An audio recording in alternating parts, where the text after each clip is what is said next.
श्रीगुरुभ्यो नमः। शुक्लाम्बरधरं विष्णुं शशिवर्णं चतुर्भुजं प्रसन्नवदनं ध्यायेत् सर्वविघ्नोपशान्तये। शान्ताकारं भुजगशयनं पद्मनाभं सुरेशं विश्वाधारं गगनसदृशं मेघवर्णं शुभांगं लक्ष्मीकान्तं कमलनयनं योगिभिर्ध्यानगम्यं वन्दे विष्णुं भवभयहरं सर्वलोकैकनाथं। శ్రీ గురుభ్యో నమః. మనం 53 శ్లోకాల వరకు నామార్థాలు తెలుసుకున్నాం ఇప్పటి వరకు. ఇవాళ 54వ శ్లోకం చూస్తున్నాం. మనం ముందు అనుకున్నాం కాబట్టి ఇక్కడ నామాలు నేను చెప్తున్నాను కాబట్టి ఇష్టమైన వారు కావాలనుకుంటే వారు నోట్ చేసుకోవచ్చు. ఓకే, శ్లోకం చూద్దాం. సోమపోమృతపః సోమః పురుజిత్ పురుసత్తమః వినయో జయః సత్యసంధో దాశార్హ సాత్వతాం పతిః. ఇది శ్లోకం. ఇందులో నుంచి ఇక్కడ మనం చూడబోయేటువంటి నామాలు సోమపః, అమృతపః, సోమః, పురుజిత్, పురుసత్తమః, వినయః, జయః, సత్యసంధః, దాశార్హః, సాత్వతాం పతిః. ఇవి ఇక్కడ మనం చూస్తున్నటువంటి నామాలు. ఇక్కడ రామావతార పరంగా మనం ఇక్కడ నామాల యొక్క అర్థాలను గ్రహించే ప్రయత్నం చేద్దామండి. అంటే రామావతారం ఒక్కటనే కాదు, అది కూడా కలుపుకుంటూ. కాబట్టి మొదట సోమపః అన్నప్పుడు సోమపానమును సేవించిన వాడు అనే అర్థం వస్తుందటండి. సోమపానము అని అంటే యజ్ఞయాగాదులు, కొన్ని సోమయజ్ఞములు అని ఉంటాయట. ఆ యజ్ఞములు జరిపించే కార్యక్రమంలో సోమ వృక్షం మొక్క ఒకటి ఉంటుందంటండి. దాని యొక్క సారాన్ని తీసి వాటికి రకరకాలైనటువంటి సుగంధ ద్రవ్యాలని జోడించి పాలు కలిపి సోమరసాన్ని తయారు చేసి ఏ దేవతను ఆరాధిస్తూ అయితే యజ్ఞం చేయబడుతుందో మొదట ఆ దేవతకి సమర్పించి తర్వాత ఆ యజ్ఞంను చేస్తున్న వాళ్ళు కూడా దాన్ని సేవించటం జరుగుతుందంట. కాబట్టి అటువంటి సేవనం చేసిన వాడు అని పరమాత్మని సోమపః అని సంబోధిస్తున్నారు. అంటే మనం ఒక యజ్ఞములు చేసేవారు ఒక్కొక్క కారణం చేత ఒక్కొక్క దేవతని ఉద్దేశించి యజ్ఞయాగాదులు జరుపుతున్నప్పటికీ మనం ఇదివరకు నామాల్లో కూడా తెలుపుకున్న యజ్ఞ స్వరూపుడుగా పరమాత్మను అర్థం చేసుకున్నాం. కాబట్టి ఏ దేవతకు సమర్పించిన సోమరసమైనా స్వీకరించబడేది పరమాత్మ చేతనే. కాబట్టి ఆయనని సోమపః అని సంబోధించడం జరుగుతుంది. ఇక్కడ రామావతార పరంగా ఎలా చెప్పారంటే రాముల వారు ఆయన కాలంలో ఎన్నో యజ్ఞయాగాదులు మునీశ్వరుల చేత అందరి చేత చేయించి లేదా ఆయన చేసి ఆ సోమరసాన్ని స్వీకరించి ఉన్నారు. కాబట్టి ఆ రామావతార పరంగా కూడా పరమాత్మని సోమపః అని చెప్పుకోవడం జరుగుతుందట. కాబట్టి యజ్ఞయాగాది దేవతలు ఎవరైతే ఉన్నారో వారికి సమర్పించే రసాన్ని సోమరసం అంటారు అనుకుంటే అక్కడ వారి రూపంలో భోక్తగా దాన్ని స్వీకరిస్తున్న వాడు పరమాత్మే. కాబట్టి ఆయనని సోమపః అని చెప్పుకోవడం జరుగుతుంది. తర్వాత అమృతపః, ఇందాక మనం అనుకున్నాం యజ్ఞయాగాదుల్లో సమర్పించిందంతా ఆయనే స్వీకరిస్తున్నాడు అని. కాబట్టి యజ్ఞయాగాదులు జరిగినప్పుడు సమర్పించేది ఎక్కడ? అగ్నిహోత్రంలో కదా సమర్పించేది. అంటే అక్కడ అగ్నిదేవుడు రాయబారిగా ఉన్నాడు. ఏ దేవతను ఉద్దేశించి అగ్నిహోత్రం పెట్టి యజ్ఞం చేయబడుతుందో ఆ దేవతకు దీన్ని సమర్పించడం ఆయన బాధ్యతగా ఉంటుంది. కాబట్టి ఎప్పుడైతే యజ్ఞయాగాదుల ద్వారా హవిస్సుల ద్వారా లేదా ఈ సోమరసాన్ని ఒక యాగగుండంలో సమర్పించడం జరుగుతుందో దాన్ని అమృత రూపంలోకి మార్చి దానిని దేవతలకు అందిస్తాడట అగ్నిహోత్రుడు, అగ్ని లేదా అగ్నిదేవుడు. కాబట్టి అటువంటి అమృతపానమును ఇందాక సోమరసం అని చెప్పుకున్నా. సోమరసం అనేది నేను చెప్పాను కదా, సోమయజ్ఞములు, ఆ సోమయజ్ఞములు చేయించేవారే తర్వాత సోమయాజులుగా చెప్పబడ్డారండి. అంటే యజ్ఞమును చేయించేవాడు యాజి, సోమ అనేటువంటి యజ్ఞములు చేయించేవాడు సోమయాజి. అలానే తర్వాత చాలా మందికి సోమయాజులు అనేది ఇంటి పేరుగా మారిపోయింది. అంటే వారి పూర్వీకులు సోమయజ్ఞములు చేయించేవారు అని అర్థం అన్నమాట. వాళ్ళ ఇంటి పేర్లు అలా వాడు చేయించేటువంటి యజ్ఞ క్రతువులు కావచ్చు, మరేటువంటి పూజా విధానాలు కావచ్చు, వాటిని ఆధారంగా చేసుకొని కూడా ఇంటి పేర్లు రావడం అనేది జరిగిందట. సో ఇక్కడ అమృతపహ అన్నప్పుడు అమృత రూపంలోకి మార్చి దాన్ని సమర్పిస్తున్నాడు కాబట్టి అటువంటి అమృత సేవనం చేసిన పరమాత్మను ఉద్దేశించి ఇక్కడ అమృతపహ అంటే ప అన్న శబ్దం స్వీకరించిన అన్న అర్థాన్ని, పిబతి అంటే త్రాగడం అని సంస్కృతంలో అర్థం వస్తుంది. ఆ పిబతి అన్న శబ్దం పా అక్షరం నుండి వచ్చింది అని అనుకుంటే అమృతాన్ని స్వీకరించిన వాడుగా, సేవించిన వాడుగా ఒక అర్థం ఇలా చెప్పుకుంటున్నారు. మరొక అర్థం మోహిని రూపంలో, మోహిని అవతారంలో పరమాత్మ ఉన్నప్పుడు ఎప్పుడైతే అమృత భాండాన్ని ఆయన తీసుకొని దేవతలందరికీ, అంటే మోహిని అవతారంలో దేవతలందరికీ దాన్ని ప్రసాదించాడో అదే సమయంలో వారితో పాటు ఆ ఆనంద డోలికల్లో ఆనంద పరవశుడై వారితో పాటు ఆయన కూడా అమృతాన్ని సేవించాడు అన్న ఉద్దేశంలో కూడా అమృతపహ అని చెప్తున్నారట. అదేవిధంగా ప అంటే కాపాడడం అన్న శబ్దంలో, త్రాయతే అంటాం కదా, ఆ శబ్దంలో కూడా వాడచ్చట. అలా తీసుకున్నప్పుడు మరొక విశ్లేషణ ఏం చెప్పారంటే ఈ నామానికి అమృతమును కాపాడువాడు. అమృతము, అమృతము అంటే ఏంటండి? మృతం అనేది, మృత్యు అనేది లేనటువంటిది. కాబట్టి దాన్ని కాపాడేవాడు అంటే ఎవరిని అంటే ధర్మబద్ధులైనటువంటి భక్తులని, ముక్తి స్వరూపులని ఎవరైతే ఉన్నారో వాళ్ళని ఎప్పుడూ కాపాడుతూ ఉండేవాడు అన్న అర్థంలో అమృతమును కాపాడేవాడు అంటే నిజమైన భక్తి, భగవంతుని అందే ఉన్న ఏకాగ్ర చిత్తం, వాళ్ళ ధర్మపరాయణత్వం, ఇవన్నీ కూడా అమృతములు. ఆ లక్షణాలని అమృతములు. అటువంటి లక్షణాకృతులైనటువంటి వారిని కూడా అమృతములు అని చెబుతూ వారిని ఎల్లప్పుడూ కాపాడేవాడు. మనకి చాలా మంత్రాలు, స్తోత్రాలు ఇవన్నీ చేసేటప్పుడు లేదా కొన్ని యజ్ఞాలు చేసేటప్పుడు మృత్యుంజయ మంత్రం అను, ఇంకేదో యజ్ఞమను, యాగమను చెప్తారు కదా. మృత్యువుని జయించడం అన్నదానికి నిజమైన అర్థాన్ని ఈ విధంగా మనం గ్రహించాలని. మృత్యువుని జయించడం అంటే ఏదో మరణాన్ని దూరం చేయడం అని కాకుండా ఎవరైతే పాపపు ప్రయాణం, పాప భీతితో ఉన్నారో లేదా దుష్కర్మలను చేస్తూ ఉన్నారో వారందరూ కూడా మృతులు అన్నట్టుగానే మనం గ్రహించాలన్నమాట. అలా అటువంటి లక్షణాలకు వ్యతిరేకమైన సులక్షణములు, దుర్లక్షణములకు వ్యతిరేకమైనటువంటి సత్లక్షణములు కలిగి ఉన్న వారందరూ అమృతమయులు అన్నమాట. అటువంటి వారిని కాపాడేవాడు పరమాత్మ అని అమృతపహ అని చెప్పుకుంటున్నారన్నమాట.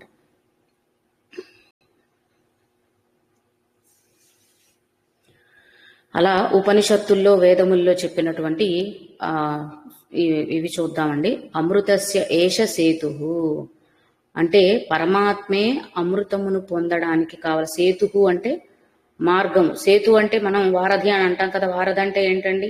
ఈ ఒడ్డు నుంచి ఆ ఒడ్డుకు వెళ్ళడానికి ఏర్పడిన మార్గం అనే కదా. లేదా ఈ ఒడ్డును అంటే ఆ ఒడ్డుని కలుపుతున్న దారి, ఏదైనా అనుకోవచ్చు. కాబట్టి ఇక్కడ అమృతస్య ఏష సేతు అని అంటే ఆయనే అమృతమును పొందడానికి కావలసినటువంటి, అమృతమును పొందటానికి లేదా లబ్ధి పొందటానికి, అమృతాన్ని లబ్ధి పొందటానికి ఒక మార్గంలో వెళ్ళాలి అంటే అది ఎవరు అంటే అది ఆయనే. ఏమిటి అంటే ఆయనే అని అర్థం.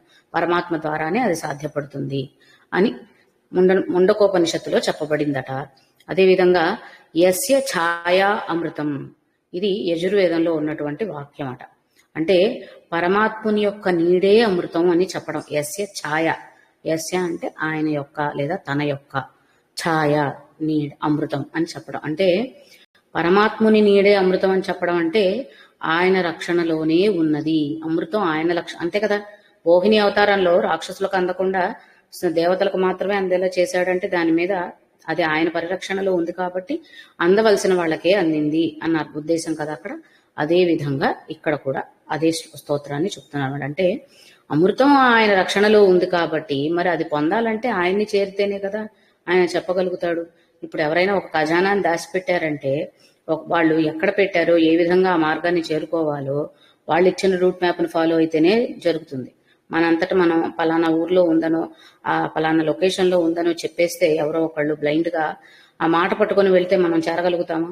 సరైన రూట్ మ్యాప్ మన దగ్గర ఉండి కరెక్ట్గా లొకేషన్, స్పాట్ ఫైండ్ అవుట్ చేయగలిగితే ఈజీగా ఆ ఖజానాన్ని, భాండాగారాన్ని అందుకోగలుగుతాం.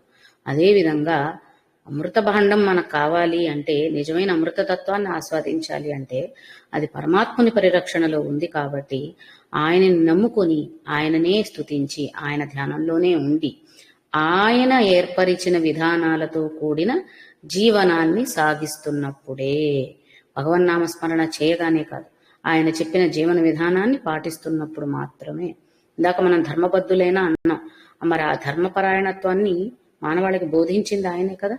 కాబట్టి అటువంటి ధర్మ బద్ధమైన జీవిత విధానాన్ని అనుసరిస్తూ భగవంతుణ్ణి సదా శరణు వేడిన వారికి తప్పకుండా అందేటువంటి నిధి అన్న ఉద్దేశంలో ఇక్కడ అమృతపహ అన్న అంటే ఆయనే అమృతానికి రక్షకుడుగా ఉన్నాడు అన్న ఉద్దేశంలో చెప్తున్నారన్నమాట. అదేవిధంగా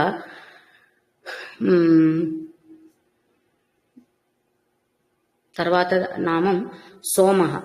మనం సోమపహ అన్నప్పుడు సోమరసాన్ని స్వీకరించేవాడు అని చెప్పుకున్నాం. సోమరసం అన్నప్పుడు కూడా ఒకటి చెప్పుకున్నాం కదా, సోమ వృక్షం ఒకటి ఉంటుందంట, ఆ మొక్క నుండి తీసిన దాని వేరు నుండో తీగ నుండో, అది తీగ జాతిది అనుకుంటా, అది ఒక అర్థమైతే సోమః అంటే మనకు తెలుసు చంద్రుణ్ణి సోముడు అని అంటారని కూడా మనకు తెలుసు. కాబట్టి అమృత తత్వాన్ని సూచించే నామంగాను సోమః తీసుకోవచ్చట, చంద్రస్వరూపంగాను సోమః నామాన్ని తీసుకోవచ్చట.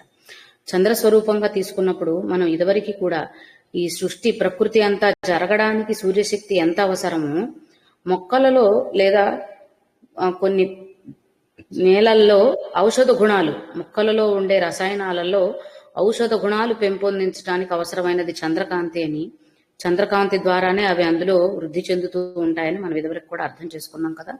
కాబట్టి ఆ విధంగా చూసుకున్నా కూడా మరి ఇప్పుడు ఔషధ గుణాలని అందులో పెంపొందించటం అంటే మనకుండే అనారోగ్య సమస్యలను మరింకేవైనా సమస్యలను నశింపచేసేవనే కదండి అర్థం. అంటే అది కూడా అమృతతత్వాన్నే కదా సూచిస్తుంది.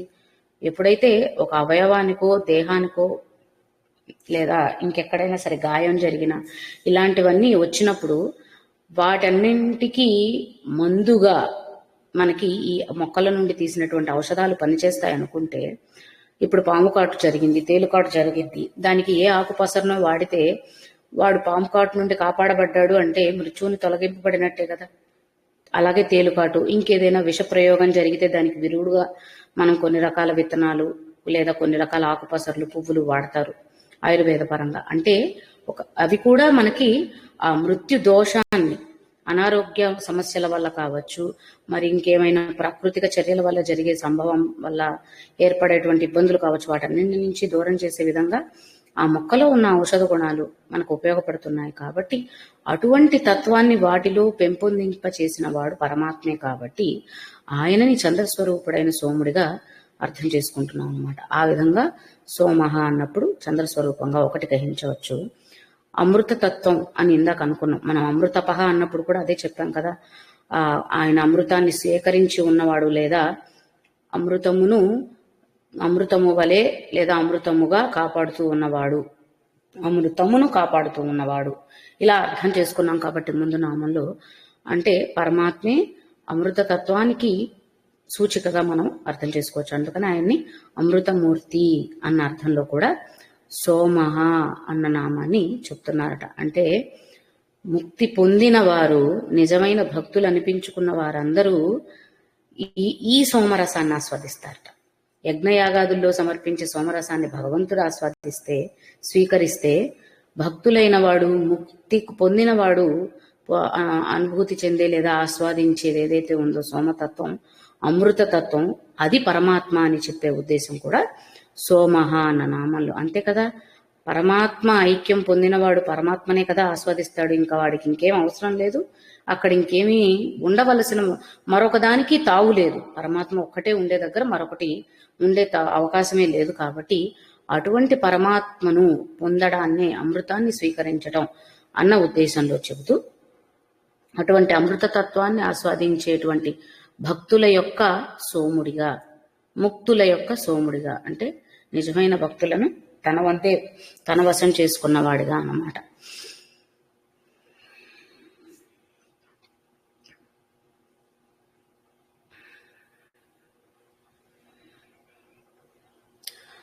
దీన్నే బలీయపరిచే విధంగా భగవద్గీతలో కూడా కృష్ణ పరమాత్మ చెప్పిన శ్లోకంలో పుష్ణామి చౌషధి సర్వ సోమో భూత్వా రసాత్మక, అన్ని భూతములలోనూ సోమతత్వంగా లేదా సోమరసముగా ఉండి నేనే ఫలింపజేయుచున్నాను.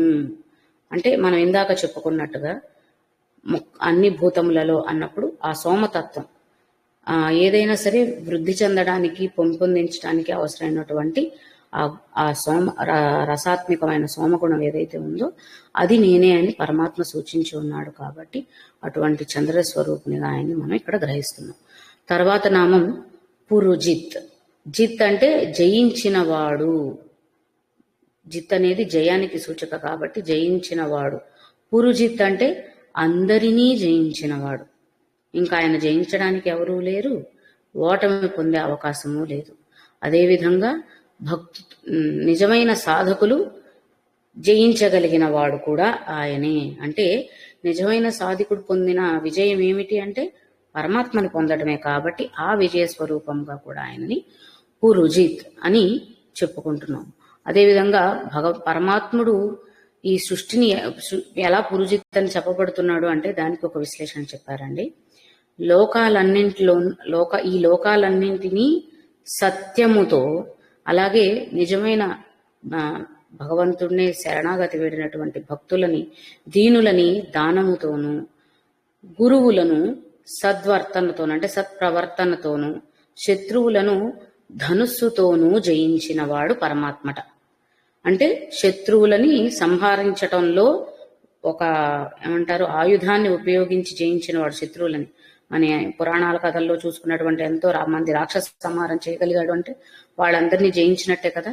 కాబట్టి ఇక్కడ ధనుస్సు అని చెప్పే ఉద్దేశం అంటే రామావతార పరంగా చెప్పుకుంటున్నాము అని అనుకుంటే గనక రావణుడు లాంటి వారందరినీ కూడా, అటువంటి రాక్షసులందరినీ తన ధనుస్సుతో జయించాడని అర్థమట.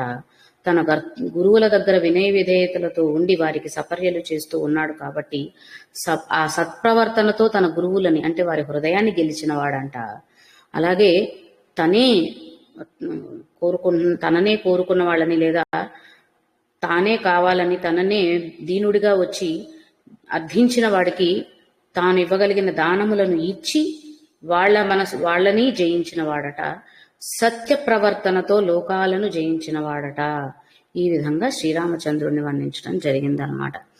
కాబట్టి ఈ వర్ణనాట అయోధ్యకాండలో వచ్చిందటండి. ఎప్పుడైతే రాముల వారిని అరణ్యానికి పంపించమని కైక గట్టిగా చెప్పిందో అప్పుడు దశరథ మహారాజు ఆవిడకి రాముల వారి గురించి, ఆయన గొప్పతనాన్ని గురించి ఇలా చెప్పారట. రాఘవుడు లోకాన్ని సత్యంతో, దీనులని దానంతో, గురువులని సపర్యలు చేసి, శత్రువులని ధనుస్సులతో జయించిన గొప్పవాడు. అటువంటి వాడిని దయచేసి అక్కడికి పంపవాకు, అడవులకు పంపద్దు, నా నుంచి దూరం చేయొద్దు అని దశరథ మహారాజు వేడుకున్నాడట. ఆ సందర్భంలో ఇలా ఆయన సౌశీల్యతలు చెప్పబడ్డాయన్నమాట. ఆయన విజయాల గురించి కావచ్చు, ఇవన్నీ కూడా అక్కడ చెప్పబడ్డాయట. అదేవిధంగా ఈ విశ్వాన్ని సృష్టించిన వాడు, రచించిన వాడు తానే. కాబట్టి ఇక్కడ ఉన్నటువంటి నక్షత్ర గ్రహాదులు మొదలుకొని సాగరాలు, ఈ భూగోళం, మిగిలిన అనంత విశ్వంలో ఉన్నటువంటి ప్రతిదీ కూడా ఆయన నిధంలోనే ఉంది. కాబట్టి ఆ విధంగా కూడా ఆయనని పురుజిత్ అని సంబోధించచ్చట.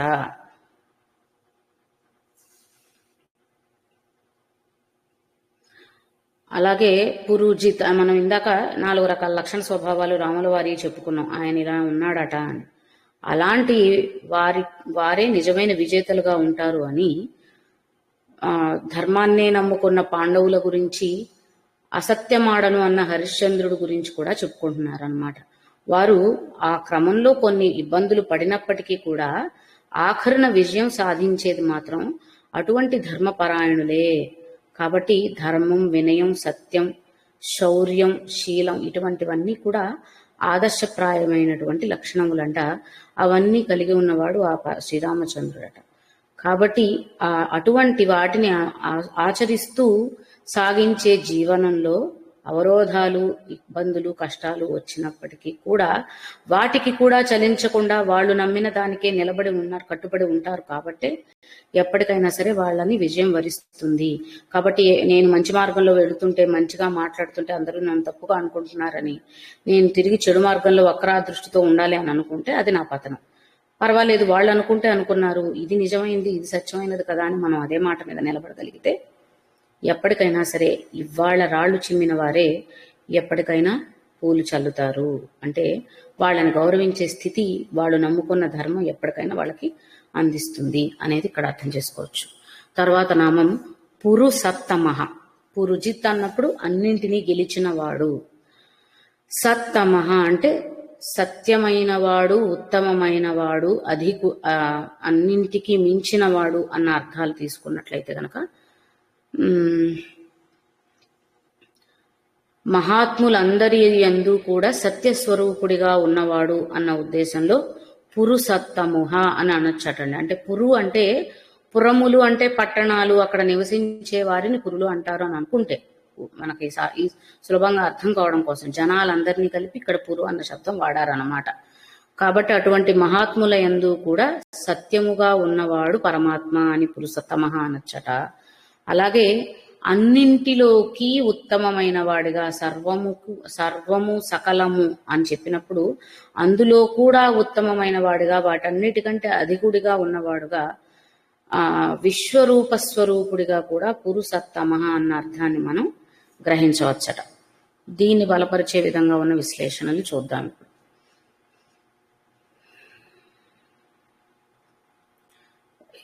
ఎవరు మహాత్ములు అని అంటే రామాయణ పరంగా మనకి ఆంజనేయుణ్ణి చెప్తున్నారన్నమాట. హనుమంతుడు లాంటి గొప్ప వాళ్ళైన మహాత్ముల పట్ల ఎప్పుడూ కూడా అంటే వారి యొక్క గొప్పతనానికి భగవంతుడే వాళ్ళకు అధీనమై ఉన్నాడు, ఎప్పుడూ వాళ్లతోనే ఉన్నాడు అని చెప్పే ఉద్దేశం అన్నమాట. కాబట్టి రామాయణ పరంగా చూసుకుంటే హనుమంతుడంటే గొప్పవాడి దగ్గర, మహాత్ముని దగ్గరే ఎప్పుడూ కూడా తోడుగా నీడగా పరమాత్మ ఉన్నాడు. అంటే నిత్యం శ్రీరాముని చరణాల దగ్గర హనుమంతుడికి శాశ్వత స్థానాన్ని ప్రసాదించాడనే కదండి మనం రామాయణం ద్వారా తెలుసుకుంటాం, ఆయన భక్తి పరాయణతకు చూసి. ఆ విధంగా నిత్యం కూడా తనతోనే ఉండే ఎవరైతే నిజమైన మహాత్ములు ఉన్నారో వారితో నిత్యం కూడా సావాసం చేయగలిగినటువంటి వాడు పరమాత్మ అని చెప్పడం అన్నమాట. కాబట్టి అంటే అటువంటి వారికి మాత్రమే భగవంతుని యొక్క అమృతతత్వాన్ని రోజు ఆస్వాదించేటువంటి, నిత్యము అనుక్షణము ఆస్వాదించేటువంటి అవకాశం, అదృష్టం, భాగ్యం కలుగుతుందన్నమాట. కాబట్టి ఈ విధంగా అంటే భగవంతుని యొక్క పురుషోత్తమః అన్న నామాన్ని ఇలాంటి భక్త పరాయణులను ఉద్దేశించి వాళ్ళని పోల్చుకొని మనం అర్థం చేసుకోవచ్చు అన్నమాట. అలాగే విశ్వరూప పరంగా మనం చెప్పుకున్నప్పుడు విశ్వరూపత్వాత్ పురుహు ఉత్కృష్టత్వాత్ సత్తమః. కాబట్టి విశ్వరూపాన్నే పురుహు అని చెప్తున్నాడు. అంటే విశ్వరూపం అంటే ఏమిటి? లెక్క పెట్టలేనటువంటి అనంతమైనటువంటి శరీరములు, దేహం, ఏమంటారు, ముఖములు, చేతులు అన్నీ కలిగిన వాడుగా మనం విశ్వరూపంలో అర్థం చేసుకుంటాం. అటువంటి దివ్య స్వరూపాన్నే పురు అని ఇక్కడ చెప్తున్నారట. అలాగే సత్తమః అంటే పురుహు సత్తమః విడివిడిగా కూడా అర్థం చేసుకోవచ్చు అని కొంతమంది విశ్లేషకారులు అలా కూడా చెప్పారు. సత్ తమః, సత్ అంటే సత్యమైనది అని అనుకుంటే కనుక తమ అంటే మించి అని అర్థం వస్తుందండి. అధికతమం అని అంటారన్నమాట. కాబట్టి తమ అంటే మించి. సజ్జనులు, సత్ అన్నది సత్వ స్వభావాన్ని, సద్గుణములను కలిగిన వారిని సూచిస్తుంది అనుకుంటే వారిని మించిన వాడు అంటే ఉత్తములలో కూడా ఉత్కృష్టమైన వాడు, సర్వోత్తముడు అన్న అర్థాన్ని కూడా మనం సత్తమ అన్న నామంలో తీసుకోవచ్చట. కాబట్టి విశ్వరూపముగాను సర్వోత్తమమైనటువంటి స్వరూపముగాను మనం పురుషోత్తముడు అన్న నామంలో మనం గ్రహించవచ్చు. అంటే ఉత్కృష్టమైనది అన్నిటికీ అంటే ఇప్పుడు ఇన్ని చూసినప్పుడు దానికంటే ఉన్నతమైనది అంటే అది ఇంకెలా ఉండబోతుంది అనేది ఊహించగలిగిందా, మనం చెప్పగలిగిందా? కాబట్టి అది దాన్నే మనం విశ్వరూప పరంగా కూడా అర్థం చేసుకోవచ్చు అన్నమాట. కాబట్టి పురు అనేది గొప్పతనాన్ని, ఎక్కువ అంటే బృహత్ అన్న శబ్దాన్ని సూచిస్తుంది అనుకుంటే గొప్పవారిలో కూడా గొప్పవాడు పురుషోత్తముడైతున్నాడు అనేది ఈ నామంలో మనం అర్థం చేసుకోవచ్చు అన్నమాట. అందువల్లనే ఆయన అన్ని చోట్ల అన్నింటికి మించి అధికుడై ఉన్నాడు. కాబట్టి అన్ని చోట్లలో తన విభూతిని చూపించగలిగాడు. మన విభూతి యోగం భగవద్గీత చూసుకున్నా కూడా అదే అర్థమవుతుంది కదా. ఆయన యొక్క గొప్పతనం తెలుస్తుంది. అంటే అన్నింటిలోనూ ఉండగలిగాడంటే అన్నింటికంటే ఉత్తముడైనప్పుడే అన్నింటిలోనూ కనిపించగలుగుతాడు. అంటే అన్నిటికంటే పైన ఉన్నదే అందరికీ కనిపిస్తుంది కదండి. ఒక స్థాయిలో ఉంటే దానికి మించి ఇంకేదైనా ఉండుంటే ఆ పైన ఉన్నవాడికి కనిపించకపోవచ్చు, కానీ అన్నిటికంటే పైన ఉన్నదాన్ని అన్ని స్థాయిల వారు చూడగలుగుతారు. అంటే అన్ని స్థాయిల వారికి అందే విధంగా ఆయన ప్రకాశ శక్తి ఉంది. కాబట్టి ఆ పరమాత్మని అందరి విభూతులలో, అన్ని విభూతులలో చూడగలుగుతున్నాము అంటే ఆయన అన్నింటికీ ఉత్కృష్టముగా ఉన్నవాడు కాబట్టి. తర్వాత నామం వినయ. నయ అనేది ధర్మాన్ని సూచిస్తుందటండి. కాబట్టి వినయ అన్నప్పుడు ధర్మ మార్గములో నడిపించేవాడు అని అర్థం వస్తుందట. అదే అంటే అలాంటి వారిని వినయ విధేయతలు అని వాడుతూ ఉంటాం కదా, ఎంతో వినయంగా ఉంటారు అని. అది ధర్మబద్ధుల్ని ఉద్దేశించి మాట్లాడచ్చు అని అర్థం అన్నమాట. కాబట్టి ఎవరైతే నిజాయితీగా ధర్మంగా ఉన్నవారు ఉన్నారో వారు వినయులు అని చెప్పబడతారు అనుకుంటే, అటువంటి వారిని నడిపించేవాడు కూడా పరమాత్మ కూడా వినయుడే అన్నమాట. అందుకని ఆయన్ని వినయ అనొచ్చట. అదేవిధంగా మరొక అర్థం ఏం చెప్పారంటే, శిక్షించటాన్ని కూడా, దండించటాన్ని కూడా ఈ అర్థంలో చెప్పుకొని దుష్టులను దండన ద్వారా అణచివేసేవాడు అన్న అర్థంలో కూడా వినయ అన్న శబ్దాన్ని చెప్తున్నారన్నమాట. ఇప్పుడు రామావతారాన్నే తీసుకుంటే రావణ సంహారం చేసినప్పుడు వినయుడే, అదేవిధంగా తమ గురువుల పట్ల తల్లిదండ్రుల మాటను జవదాటకుండా ఉన్నప్పుడు కూడా ఆయన వినయుడే అవుతున్నాడు అనమాట. రెండు రకాలుగా కూడా అక్కడ ధర్మ పరిపాలన చేయాలి, తల్లిదండ్రుల చెప్పిన మాటని ధిక్కరించకూడదు అన్న ఉద్దేశంలోనూ అక్కడ వినయుడు అనిపించుకున్నాడు. అదేవిధంగా సృష్టికి లేదా ఈ జగత్తుకు నష్టం కలిగిస్తున్నటువంటి రావణ సంహారం చేసిన నాడు కూడా వినయుడు అని చెప్పబడుతున్నాడు అనమాట. అంటే తన పరాక్రమము చేత రావణ సంహారం చేసిన వాడు, రావణుడు, కుంభకర్ణుడు, మిగిలిన అందరినీ కూడా వాళ్ళందరినీ సంహరించిన వాడు వినయుడే. అదేవిధంగా తండ్రి మాట జవదాటని తనయుడుగా ఉన్నవాడు కూడా వినయుడే. ఆ విధంగా మనం ఎటువంటి అహంకారము లేని శాంత స్వరూపాన్ని వినయగుణంగా చెప్పుకుంటూ ఆయన తెలుసుకోవచ్చు అన్నమాట. అదేవిధంగా నయ అన్నప్పుడు ఇందాక మనం అనుకున్నట్టు మార్గము అని అనుకుంటే, అటువంటి ధర్మ మార్గములో నడిపించే నేతగా ఆయనని వినయ. సత్యధర్మ పరాయణుడు అంటే ఆయన మాత్రమే వాటిని ఆచరించడం కాదు, ఆయన ఆచరిస్తూ మనల్ని ఆ క్రమంలో నడవమని చెప్పినవాడు కాబట్టి, లేదా మనం తప్పుదారిలో వెళ్ళిపోతున్నా నిజంగా ఒకసారి ఆయన మీద గురి కుదిరి ఆయన వైపు నడిచాము, వెంటనే మనల్ని పట్టుకొని ఇది సత్యమైన మార్గం అని నడిపిస్తాడు కాబట్టి కూడా ఆయన్ని వినయ అని అర్థం చేసుకుంటున్నామట. తర్వాత నామం జయ. ఒక నిమిషం.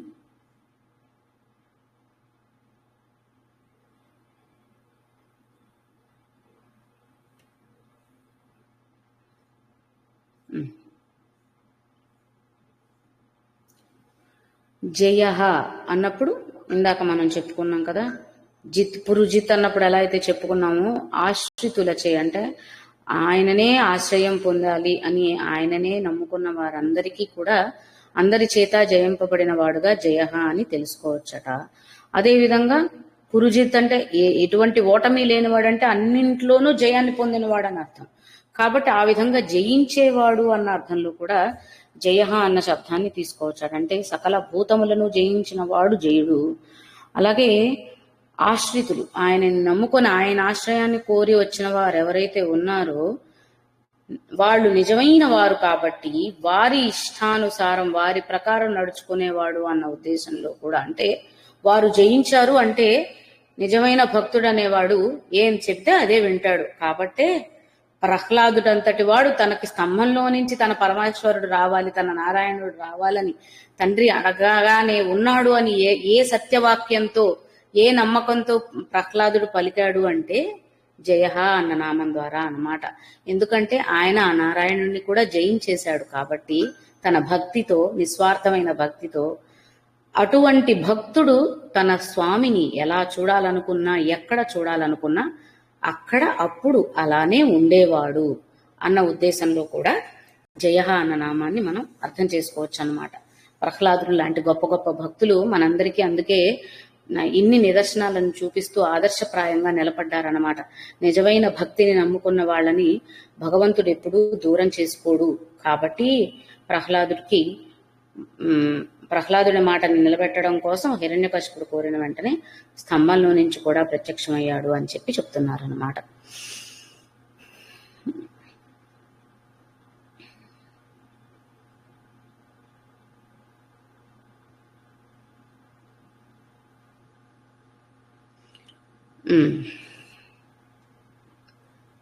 కాబట్టి ఒక విజేత అంటే తాత్కాలికంగా భౌతికంగా చూసుకున్న విషయ వస్తువుల్లో పొందిన జయం విజేత. ఆ జయాన్ని ద్వారా వాళ్ళని విజేతలు అని చెప్పుకుంటే, భగవంతుణ్ణే జయించాడు అని అనుకున్నప్పుడు వాళ్ళని ఏ పేరుతో పిలవాలి చెప్పండి? ఇంకా ఈ మనం ఏదో మనం ఇక్కడేదో శాశ్వతం కానిదేదో సాధించి ఇవాళ అది ఫస్ట్ ప్లేస్ లో మనం ఉండుండొచ్చు. సపోజ్ ఏదైనా ఒక క్రీడే ఉందనుకుందామండి, ఆ స్పోర్ట్ కాంపిటీషన్ పెట్టారు. కాంపిటీషన్ పెట్టినప్పుడు కాంపిటీషన్ అయిపోయింది, విన్నర్స్ ని అనౌన్స్ చేశారు. ఇది శాశ్వతం కాదు కదా. ఇవాళ నేను ఆ విజయాన్ని పొందాను, ఇవాళకి ఆ ఆనందం ఉంది, లేదా ఈ సంవత్సరానికి ఆ ఆనందం నాకుంది. వచ్చే ఏడు మళ్ళీ పెట్టినప్పుడు నేను పార్టిసిపేట్ చేసినా ఓడిపోవచ్చేమో తెలీదు, లేదా నాకు అసలు పార్టిసిపేట్ చేసే అవకాశం లేకపోతే ఇంకొకరు అందులో పాల్గొని వారే గెలుపొందే అవకాశం ఉంది. అంటే నిన్న నాదైనది రేపు నాదిగా ఉండట్లేదు. ఇవన్నీ అశాశ్వతాలు.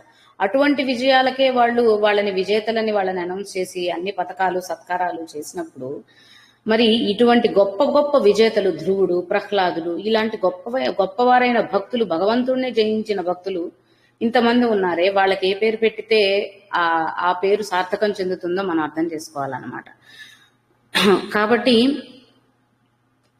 విజేత అన్న శబ్దం నిజమైన విజయానికి అర్హులైన వారికి మాత్రమే ఉపయోగిస్తే బాగుంటుందేమో కదా అని అనిపిస్తుంది. కాబట్టి అలాంటి సత్వగుణాలని, ధర్మపరాయణులని, నిజమైన భక్తిని కలిగి ఉన్న వాళ్ళు ఎప్పుడూ కూడా లోకానికి ఆదర్శప్రాయకులుగా ఉంటారు. ఎందువల్ల అంటే వారు భగవంతుడిని తమ అధీనంలో అంటిపెట్టేసుకున్నారు కాబట్టి. అంటే వాడైపోయాడు భగవంతుడు. మనకు కనుక అల్లావుద్దీన్ అద్భుత దీపం చెప్పినప్పుడు అద్భుత దీపాన్ని ఎవరు రుద్దితే వాళ్ళకి జీని వాళ్ళ వశమైపోయాడని చూపిస్తారు చూడండి. అలాగా నిజమైన భక్తి చూపించిన వారి వశమైపోతున్నాడు భగవంతుడు అని ఇక్కడ అర్థం చెప్తున్నారు. అంటే వశమైపోయాడు అంటే ఆయన బలహీనుడని కాదండి అక్కడ మనం అర్థం చేసుకోవాల్సింది. అటువంటి భక్తికి తను కట్టుపడిపోతాడు. అటువంటి భక్తులకు ఎప్పుడూ కూడా అండగా ఉంటాడు. అంటే అక్కడ వాళ్ళకి వశమైపోవడం అంటే ఏంటి? నిత్యం వారి ప్రతి ఉచ్ఛ్వాస నిశ్వాసాలలోనూ భగవంతుడు వారితోనే ఉంటే వారు భగవంతులు అయిపోతారు కదా. ఇంకా భగవంతుడు వారు వేరు కాదన్న స్థితికి వెళ్ళిపోవడం అంతే తప్ప ఎవరు ఎక్కువ ఎవరు తక్కువ అని చూపించుకోవడం కాదనమాట. తర్వాత నామం సత్యసంధ. సత్య అంటే సత్యమైనది అని అనుకుంటే, సంధ అంటే ఎప్పుడు. సంధి చేయడం అంటే ఏంటండి? కలిపొంచడం కదా. సంధ అన్నప్పుడు కూడా అది ఎప్పుడు నిలిపి ఉంచేవాడు అని అర్థం వస్తుంది అనమాట. అంటే సత్యమైన వాక్కు ఎప్పుడైతే వస్తుందో ఆ వాక్కుని తప్పు పోనివ్వకుండా నిలబెట్టేవాడు. ఇప్పుడు ప్రహ్లాదుడు ఉదాహరణ అదే కదా మనం చెప్పుకున్నాం. మరి ప్రహ్లాదుడు స్తంభంలో నుంచి రావాలి అని అన్నాడు. అది ప్రహ్లాదుడు కోరిన వాక్కు. అది సత్యం అవుతుందే తప్ప అసత్యం అవ్వదు అని నిరూపించడం కోసం ఆయన స్తంభంలో నుంచే వచ్చాడు. కాబట్టి ఒక సత్యమైనటువంటి పలుకు ఏదైనా ఉంది అంటే అది ఎప్పటికీ కూడా సత్యముగానే ఉండేలాగా చూసేవాడు అని అర్థం. అదే విధంగా ఎలా అయితే ప్రహ్లాదుడి మాట అసత్యం కాకుండా ఉండడం కోసం స్తంభం నుంచి వచ్చాడో ఆ పరమేశ్వరుడు, అదే విధంగా మరి హిరణ్యకశిపుడు పొందిన వరం కూడా ఉంది కదా. ఎటువంటి పరిస్థితుల్లో తనకి మరణం సంభవించాలి అనే వరం కూడా, అవి కూడా భగవంతుడి వాక్కులు కాబట్టి ఆ వాక్కులు కూడా సత్యమైనవే. వాటిని నిలబెట్టాలి కాబట్టి ఆ వాక్కులకి అనుగుణంగానే మరొక దాని నుంచే ఒక వెసులుబాటును తీసి వేరొక మార్గాన్ని ఎంచి ఆ మార్గం ద్వారా, అంటే ముందు ఇచ్చిన వరంగా పొందిన వాక్కు ఏదైతే ఉందో అది చెదరట్లేదు. ఇప్పుడు ఆయన చేస్తున్నటువంటి అక్రూరమైనటువంటి కార్యకలాపాలకి సంహరించాల్సిన అవసరం వచ్చినప్పుడు అవి చెదరకుండా వాటి మీద మరక పడకుండా ఉండే విధంగా హిరణ్యకశిపుణ్ణి అలా నారసింహావతారంలో చంపడం అనేది కూడా ఎంత గొప్ప విషయం అండి. అటువంటి సత్యసంధుడు పరమాత్మ. నేను చెప్పాలనుకున్నది కరెక్ట్ గా చెప్పగలిగానో అర్థమైందో లేదో తెలీదు. భావం అయితే అందరికీ తెలుస్తుంది కాబట్టి చెప్తున్నాను. ప్రహ్లాదుడి మాట పొల్లిపోకుండా నిలబెట్టిన వాడే, ఆయన పొందిన వరం కూడా వృధా అవ్వనివ్వకుండానే ఆయనని హిరణ్యకశిపుణ్ణి సంహరించినవాడు. ప్రహ్లాదుడి మాట పొల్లిపోవట్లేదు, హిరణ్యకశిపుడు పొందిన వరము కూడా చెరిగిపోవట్లేదు అన్నమాట. ఆ విధంగా అంత యుక్తిగా ఆలోచించి ఆ సత్యాన్ని వాడు అన్న ఉద్దేశంలో సత్యసంధుడు అన్న నామాన్ని తెలుసుకోవచ్చు అన్నమాట ఇక్కడ. కాబట్టి సత్యసంధ అని అన్నప్పుడు దృఢమైన ఎప్పటికీ చెరగనటువంటి సంకల్పములు కలిగిన వాడు. బ్రహ్మ వరం ఇచ్చినా, శివుడు వరం ఇచ్చినా, ఎవరు వరం ఇచ్చినా అది భగవంతుడి వాక్యే. అంటే ఆయన వాక్యే అక్కడ కూడా వెళ్ళింది కాబట్టి ఆ వాక్కు అసత్యం అవ్వదు. అలాగే భక్తుడి యొక్క భావన కూడా అసత్యం అవ్వదు. ఆ విధంగా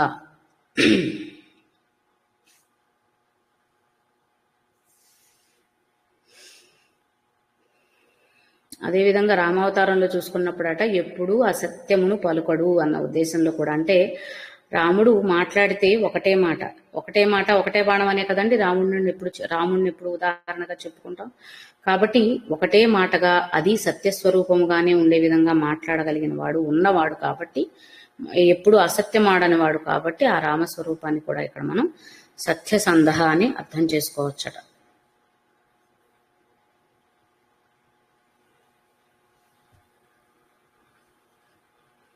అంటే ఎటువంటి పరిస్థితుల్లో కూడా సత్యానికే కట్టుబడి ఉండడం.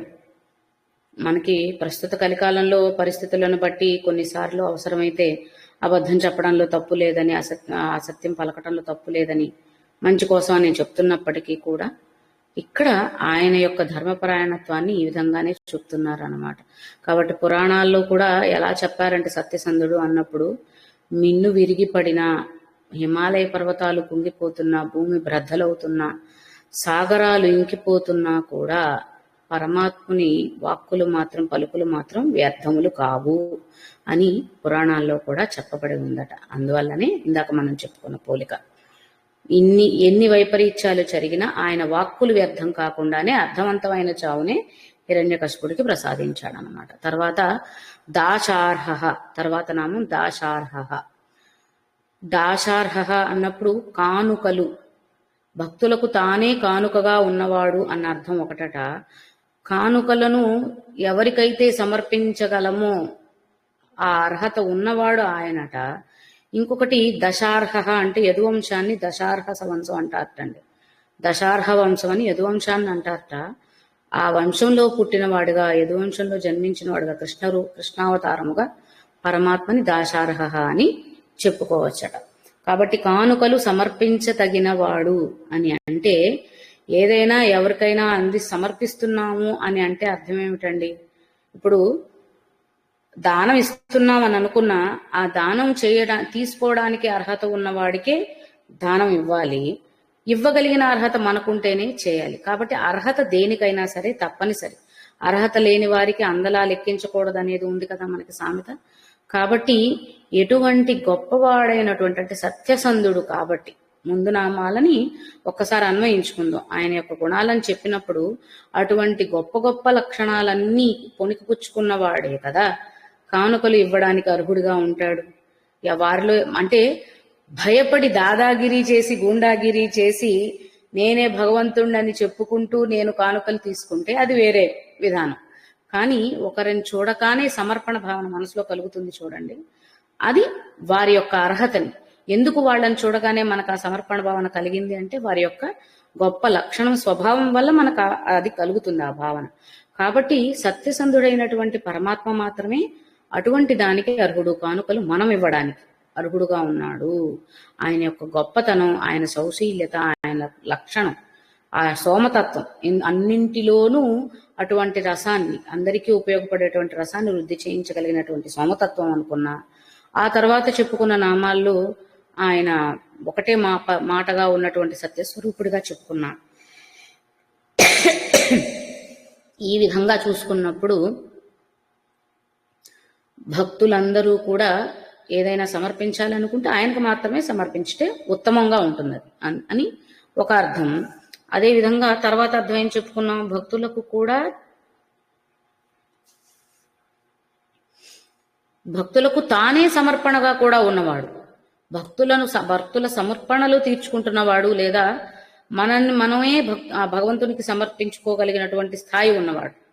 అంతే కదా, నన్ను నేను అర్పించుకుంటున్నాను అని పెద్ద పెద్ద మాటలు వింటూ ఉంటాం. ఆ అర్పణ అనేది ఎక్కడ జరగాలి అంటే భగవంతుడికి జరగాలి.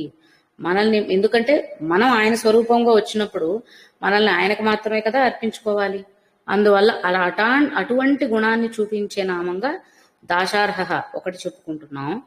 అదేవిధంగా తానే కానుకై పంచినవాడు అని అన్నప్పుడు మనం ఇందాక అనుకున్నాం, ఎవరైతే ఆ భగవత్ తత్వాన్ని సర్వస్వ శరణాగతి వేడి పొందారో ఆ పొందినదేంటి అంటే భగవంతుడినే కదా. అంటే ఎవరైతే ముక్తిని పొందారు అని అంటున్నామో ఆ ముక్తే భగవంతుడు. అంటే ఆ అమృత్యుతత్వమే పరమాత్మ అన్నప్పుడు ఆ నిజమైన భక్తుడైన వాడు పొందుతున్నది కూడా ఏంటి? ఆయననే. ఎవరైతే నిజమైన భక్తుడు ఉన్నాడో, సాధకుడుగా ఉన్నాడో అటువంటి వారికి తానే లొంగిపోయాడు అని ఇందాక కూడా చెప్పుకున్నాం కదా. ఆ అర్థంలో కూడా ఇక్కడ ఆయనని దాశార్హ అని అర్థం చేసుకోవచ్చట. అదేవిధంగా ఆయనే మనకి మోహిని అవతారంలో చూసుకున్నప్పుడు ఆ ఏమంటారు, ఆ మథనం జరగడానికి అవసరమైన ఆధారంగా తానే ఉండి మనకు మొత్తం మేరు మథనం జరిగిన తరువాత అమృతం వచ్చిన తరువాత ఆ అమృతాన్ని మళ్ళీ తను మోహిని అవతారంగా ఉండి తానే దేవతలకు పంచిపెట్టాడు. కాబట్టి భగవంతుడిని నమ్ముకున్న వారికి భగవంతునితోనే ఎప్పుడూ సాన్నిధ్యం ఉంటుంది.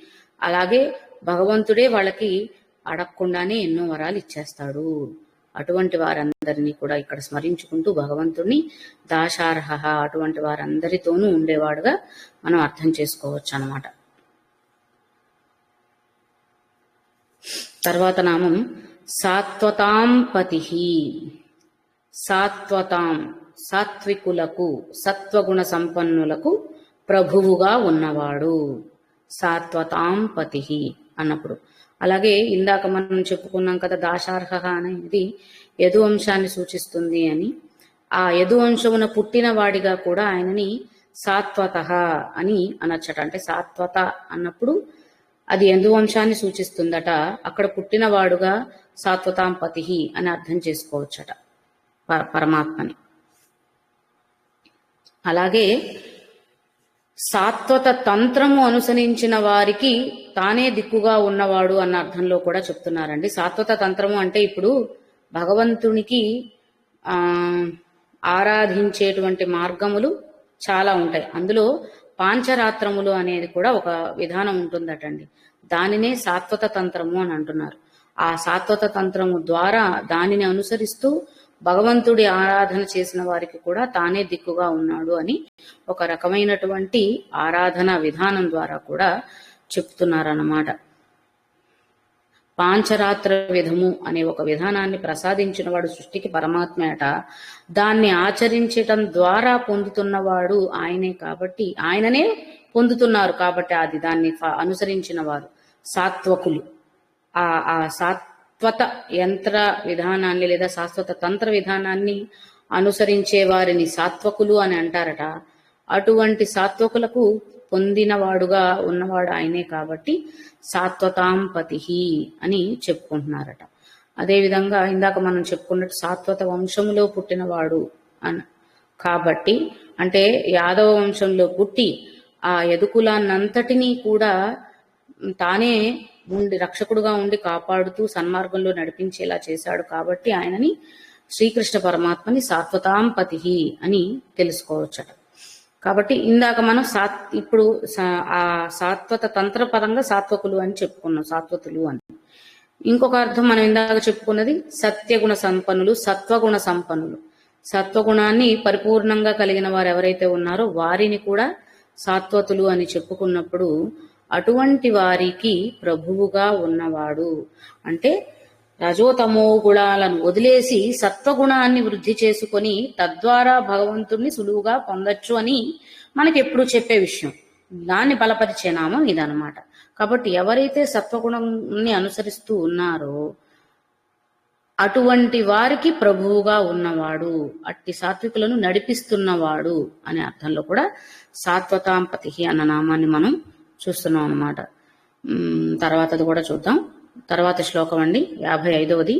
జీవో వినయితా సాక్షి ముకుందో మిత విక్రమ అంభోనిధిరనంతాత్మ మహోదధి శయోంతక.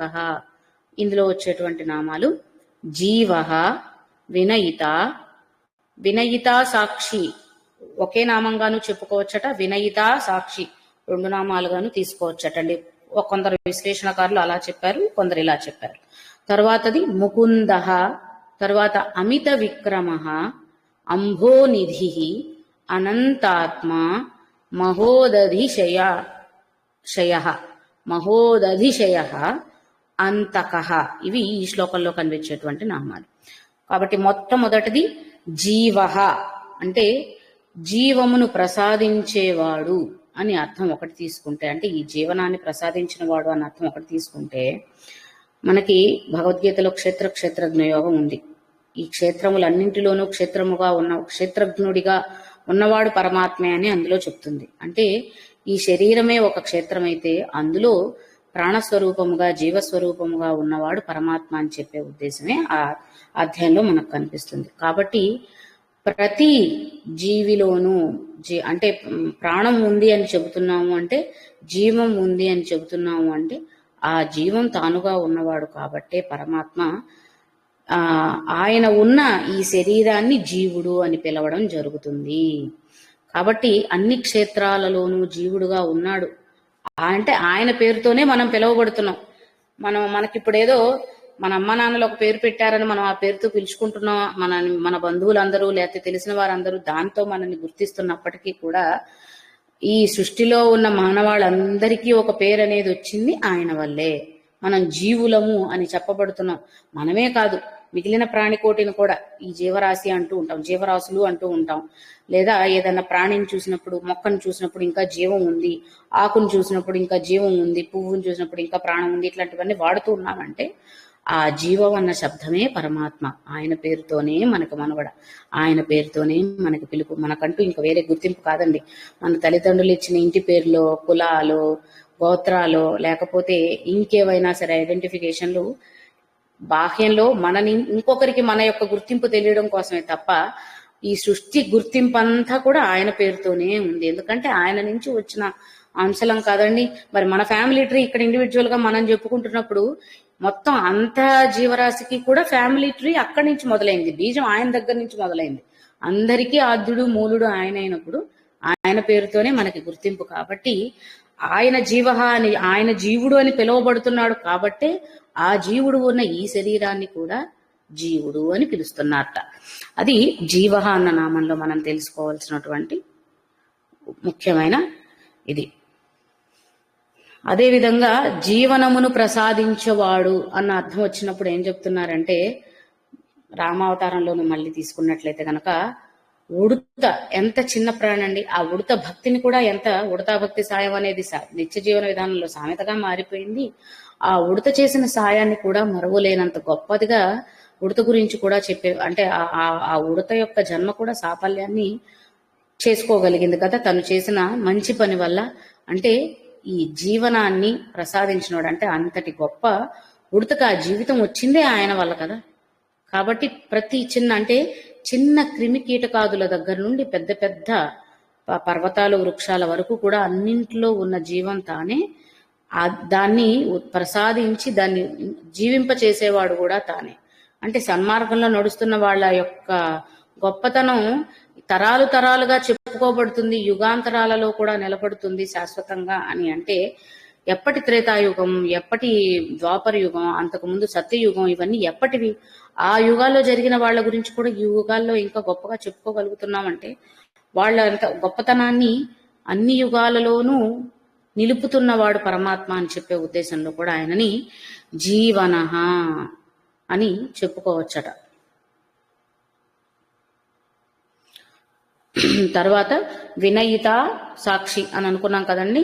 రెండు నామాలుగా చూసినప్పుడు వినయిత అన్నప్పుడు రక్షించేవాడు, మార్గదర్శిగా ఉండేవాడు, మార్గాన్ని చూపించేవాడు. నయ్యి అంటే నేత అని ఇందాక చెప్పుకున్నాం కదండి, మార్గము అన్న అర్థం వస్తుంది అని. కాబట్టి అదే అర్థాన్ని ఇక్కడ కూడా తీసుకున్నట్లయితే వినయ అని అక్కడ వచ్చినప్పుడు ఎలా చెప్పుకున్నామో, వినయిత అన్నప్పుడు కూడా అందరికీ మార్గాన్ని చూపించేవాడు, అందరినీ రక్షించేవాడు అన్న అర్థంలో వినయిత అన్న నామాన్ని మనం తీసుకోవచ్చట. కాపాడడం అంటే తన కోసం వచ్చిన వారికి కూడా, అంటే మనకి రామావతారంలోనూ కృష్ణావతారంలోనూ చూసినప్పుడు కొందరు వారి వారి సమయానుకూలంగా వారి కాలం అయిపోయిన వెంటనే గతించినప్పటికీ కూడా అందరినీ అలాంటి పరిస్థితి రానివ్వలేదు కదా.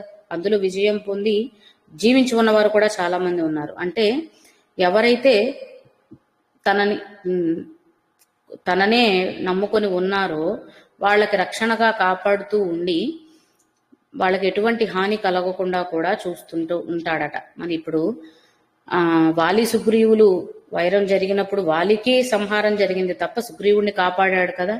అదే విధంగా అట లంకకు అందరూ ప్రవేశించిన తర్వాత యుద్ధం చేసేటప్పుడు రావణుడితో ఊరికినే సుగ్రీవుడు ఏమీ లేకుండానే ద్వంద్వ యుద్ధానికి తలపడ్డాడట. అంటే కేవలం రావణుడు సుగ్రీవుడు మాత్రమే యుద్ధం చేసుకోవడం, మహాయుద్ధం కంటే ముందు. అప్పుడు కూడా రాముడు సుగ్రీవుడితో అదే చెప్పాడట, నీకేదన్నా హాని కలిగితే లేదా నీకు హాని కలిగించే విధంగా ఉంటే పరిస్థితులు, నీకేదన్నా నష్టం జరిగితే ఇంక నేను సీతను పొందటం అవసరమా అన్నాడట. అంటే తనని నమ్ముకున్న భక్తులని కూడా తనవారే కాబట్టి వారికి కూడా ఎటువంటి కష్టాలు కలగకుండా, వాళ్ళకి ఎటువంటి హాని జరగకుండా చూసుకుంటాడు అన్న ఉద్దేశం ఆ కథ నుంచి మనం అర్థం చేసుకుంటుంది. అంటే ఎంత సీతమ్మ వారి కోసం పోరాటం చేస్తున్నప్పటికీ, ఆవిడని పొందాలని పోరాటం చేస్తున్నప్పటికీ ఇటువంటి వారందరినీ, ఇంత మంచి వారందరినీ పోగొట్టుకోవడానికి ఆయన సిద్ధంగా లేడనమాట.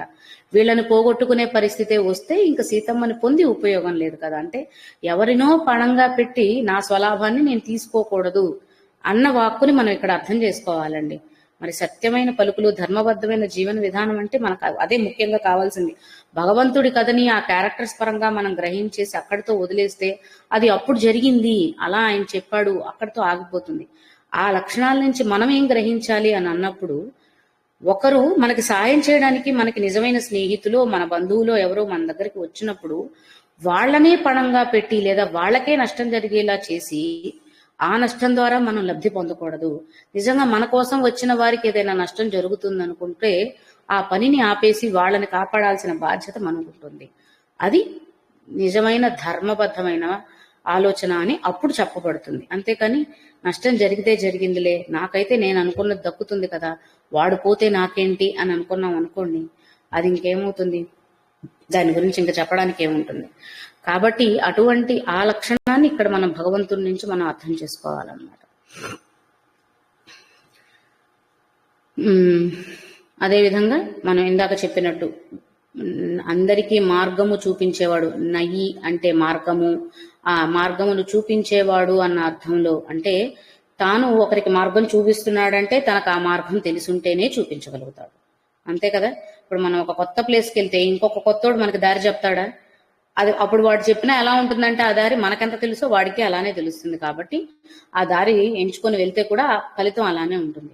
కాబట్టి మనం ఎవరినైనా మా దారి అడుగుతున్నాము అంటే ఎవరికైతే ఆ దారి వెంట ఉన్న మంచి చెడు అన్ని విషయాల గురించి తెలిసి ఉన్న నాలెడ్జ్ ఉన్న వాళ్ళు ఉంటారో, ఆ జ్ఞానం ఉన్న వాళ్ళు ఉంటారో వారిని మాత్రమే ఇప్పుడు అడవుల్లో సంచరించేటప్పుడు అక్కడ ఉన్న ఆటవికులనే అడగాలి. ఎందుకంటే వాళ్ళకి తెలుసు ఎటువైపు వెళితే ఏ ఆపత్తు లేకుండా చేరగలుగుతాము, లేదా ఏది దగ్గర దారో, ఏది సురక్షితమైన దారో, ఇవన్నీ వాళ్ళకి తెలుస్తాయి.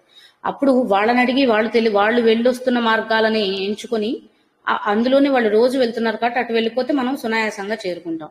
అదే విధంగా భగవంతుడు సత్యధర్మ పరాయణుడని ముందు నామాల్లో చెప్పుకుంటూ వచ్చాం కాబట్టి ఇక్కడ ఆయన వినయిత అని చెప్పుకుంటున్నాము అంటే ఆయన ఎప్పుడూ వాటిని వదలకుండా ఆ మార్గంలోనే ఉన్నాడు కాబట్టి ఆయనని నమ్ముకున్న వాడికి ఆయన చూపించే మార్గం కూడా అదే అయి ఉంటుంది. ఏదైతే ఆయనగా ఉన్నాడో, అంటే ఆయన సత్యధర్మ పరాయణుడైతే అదే మార్గం కదా ఆయన చూపిస్తాడు.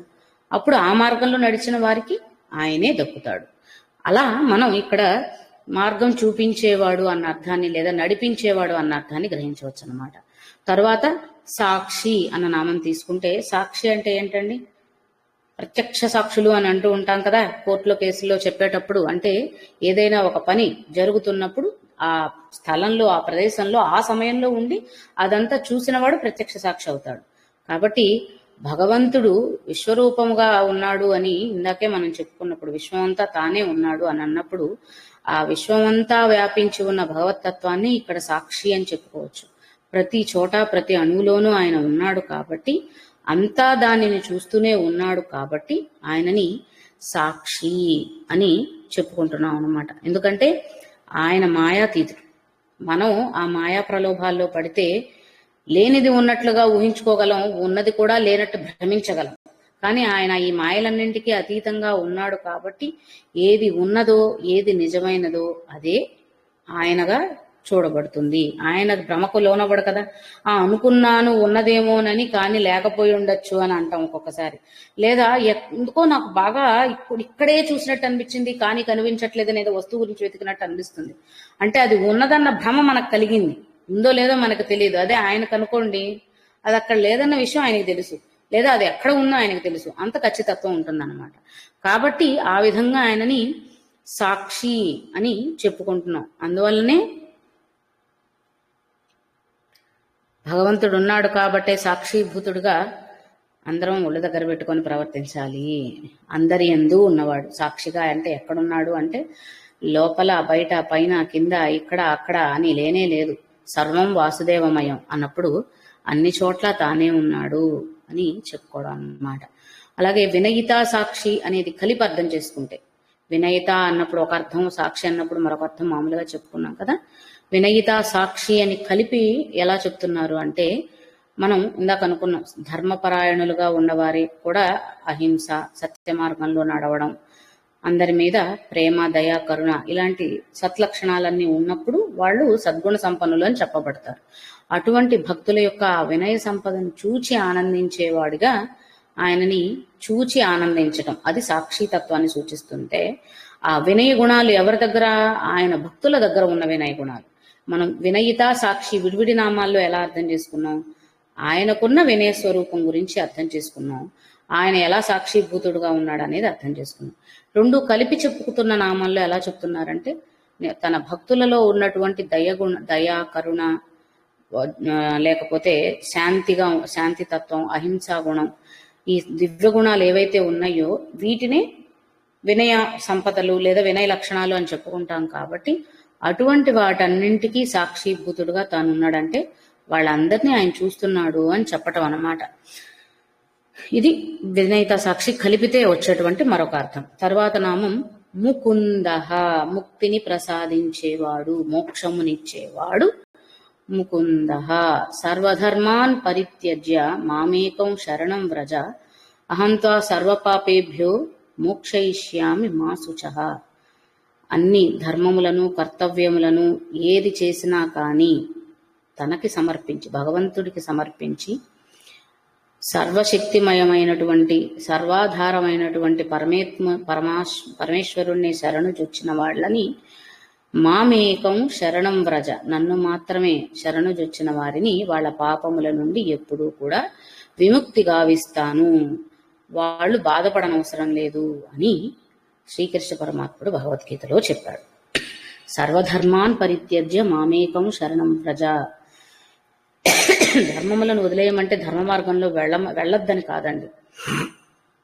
ఏ కర్తవ్య కర్మలు చేసినా, ఏ ధర్మ పరిపాలన చేసినా అదంతా భగవద్ అనుగ్రహం వల్ల జరిగింది, నీ వల్ల జరిగిన దాన్ని నీకు సమర్పిస్తున్నాను, ఇది సమర్పణ భావన.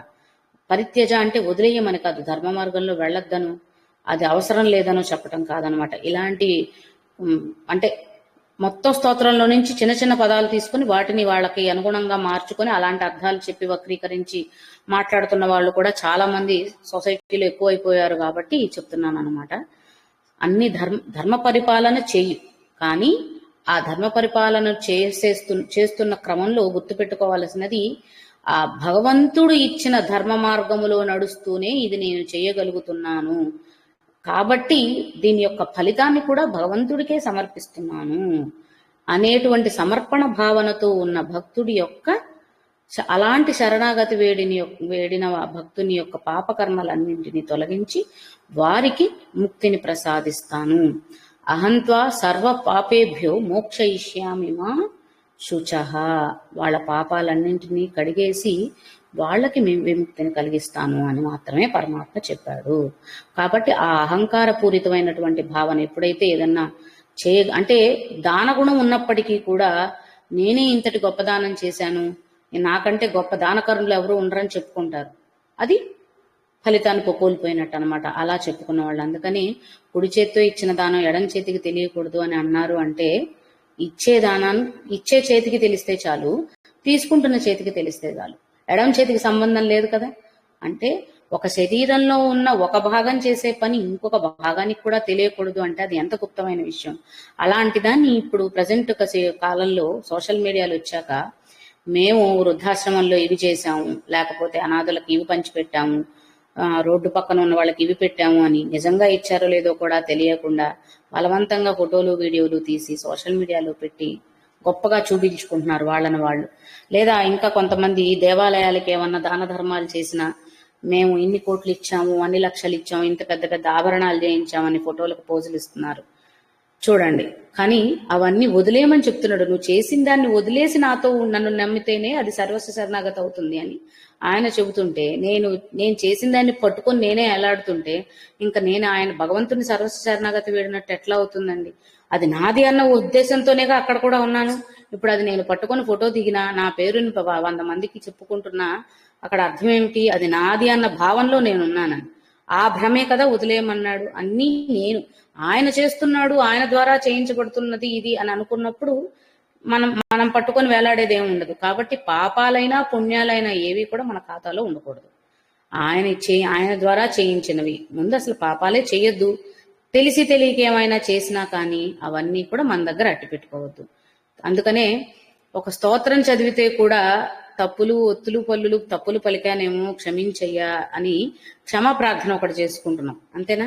ఒక స్తోత్రం చదివితేనే క్షమా ప్రార్థన చేసినప్పుడు తప్పులు తెలియక పలికానేమో అని ఇంతటి జీవితంలో ఎప్పుడైనా మనకి తెలియకుండా తెలిసి కొన్ని తప్పులు చేసి ఉండొచ్చు, అక్కడున్న క్షణికావేశంలో తెలియక కూడా ఒకరికి హాని కలపచ్చు ఉండొచ్చు. అంటే మనం చేస్తున్నప్పుడు ఎరుకు ఉండకపోవచ్చు, మనకి నచ్చింది కదా అన్న ఆనందంలో చేస్తూ ఉండొచ్చు, కానీ దానివల్ల ఇంకొకరికి నష్టం కలిగి ఉండొచ్చు. అది మనకు తెలిసి తెలియక ఉన్న పరిస్థితి కూడా ఏర్పడచ్చు. కాబట్టి అటువంటి సందర్భాల్లో కూడా అందుకనే అవన్నీ కూడా ఆయనకే సమర్పించేస్తే ఆ తప్పుల యొక్క లెక్కలు ఆయనే చూసుకుంటాడు. మనకి తెలియదు కదా, మనకు అర్థం కాదు, మన దృష్టిలో అది కరెక్ట్ అనిపిస్తుంది, కానీ అది కరెక్టో కాదో చెప్పగలిగిన వాళ్ళం మనం కాదు. ఎందుకంటే నాకు నచ్చింది, నాకు ఉపయోగపడేది ఇంకొకరికి నష్టం కలిగించవచ్చు.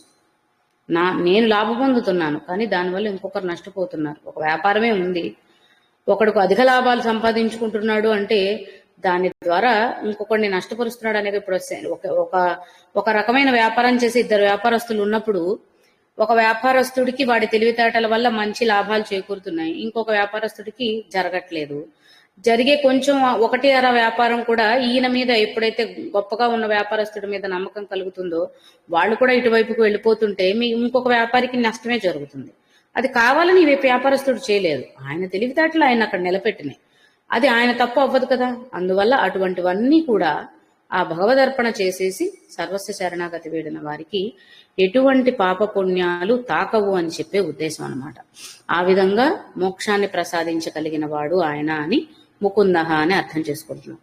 తరువాత అమిత విక్రమ, అది అమిత విక్రమ అంటే ఆయన యొక్క బలపరాక్రమాలు, బలవంతుడు, ధైర్యవంతుడు అని చెప్పుకుంటే గనక అమితమైనటువంటి బలములు కలిగిన వాడు అని ఒక అర్థం అటండి.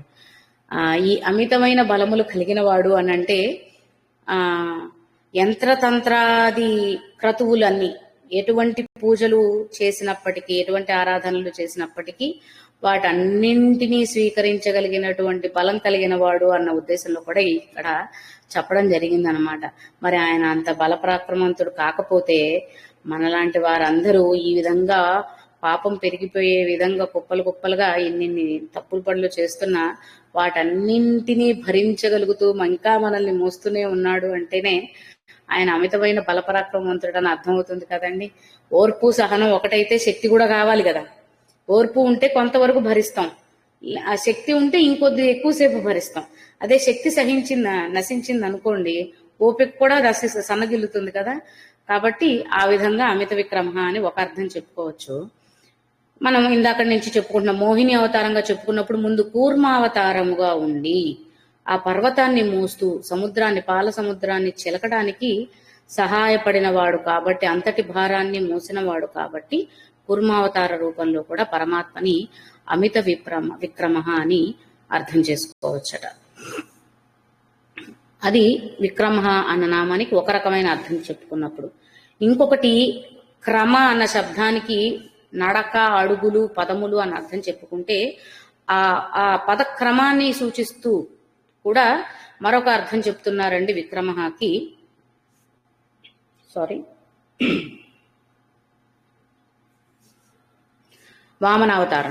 వామనావతారాన్ని కూడా విక్రమావతారం అని చెప్తున్నారు. ఎందుకు అంటే కొలవలేనటువంటి, ఎంచలేనటువంటి విధంగా 3 అడుగులతోనూ ముల్లోకాలను తీసేసుకున్నవాడు కదా చిన్న అవతారంలో ఉన్నప్పటికీ. అంటే ఆయన పదక్రమాన్ని లేదా ఆయన అడుగులని ఎంచలేము, కొలవలేము అనే ఉద్దేశంలో అటువంటి అడుగులతో సృష్టినంతా కూడా శాసిస్తున్నాడు, లేదా తనలోకి తీసేసుకున్నవాడు. కొలవలేనటువంటి అడుగులతో ముల్లోకాలను తీసుకున్నటువంటి వామనమూర్తికి కూడా అమిత విక్రముడు అని చెప్పుకుంటున్నాడు అనమాట. అంటే తూలమానం లేనటువంటి పరాక్రమం ఉంది అని ఒక రకంగా చెప్పుకోవచ్చు. అంటే కొలవలేని, ఇంత బలవంతుడు అని పోల్చి చెప్పలేనటువంటి శౌర్యము, శక్తి, బలము, పరాక్రమము కలిగి ఉన్నవాడు అన్న ఉద్దేశంలోనూ చెప్పుకోవచ్చట. ఇలా వామనావతార రూపంలో కూడా అర్థం చేసుకోవచ్చట.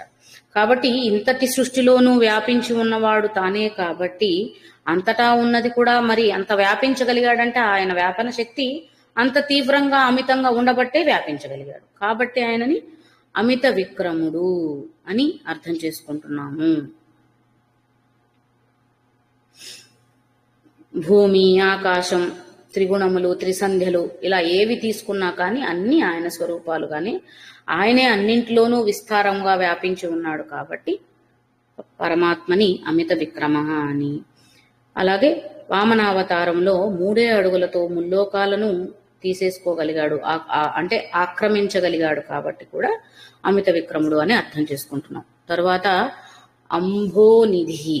అంబ అన్నప్పుడు ఒకటి జలస్వరూపముగా చెప్పుకుంటూ జలములనే నివాసముగా కలిగి ఉన్నవాడు. మరి ఇందాక ముందు నామ కూర్మావతారం అయినప్పుడు కూర్మావతారానికి, మత్స్యావతారానికి నీరే కదండి ఆధారం.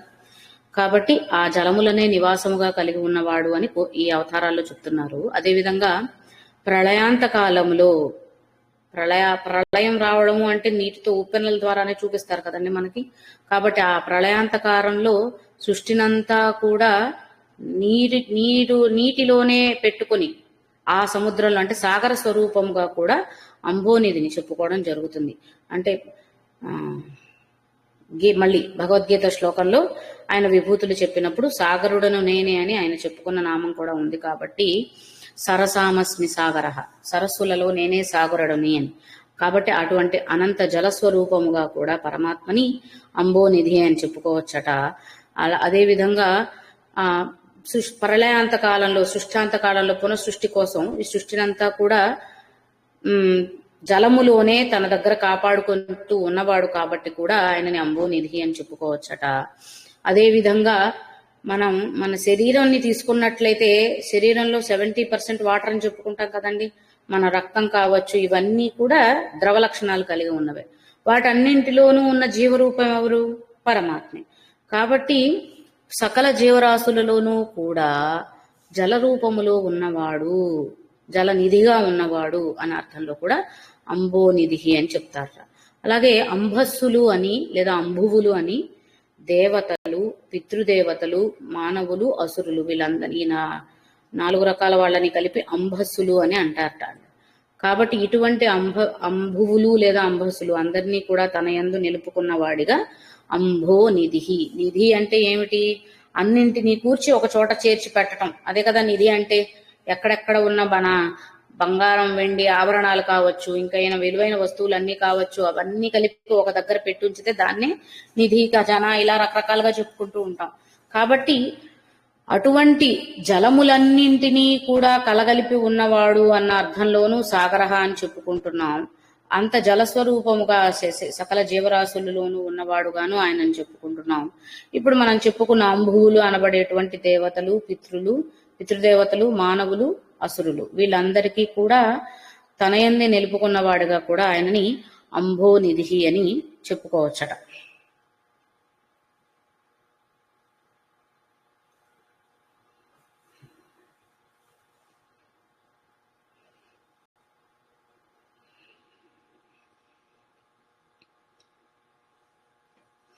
తర్వాతది అనంతాత్మ.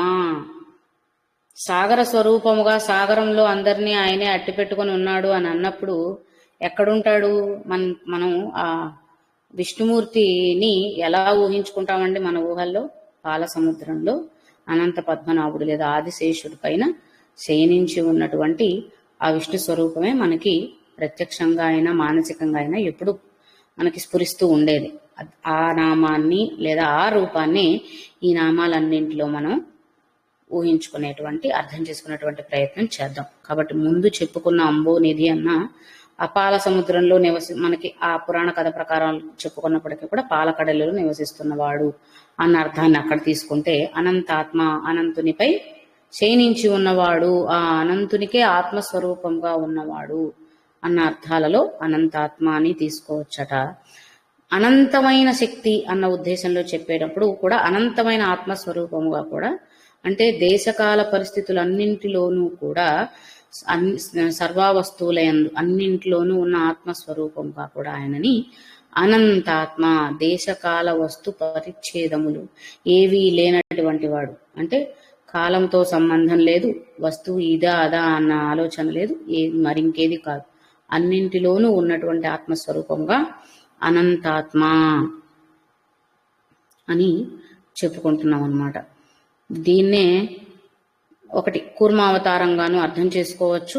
నీరు అని అనగానే కూర్మావతారంగాను తీసుకొని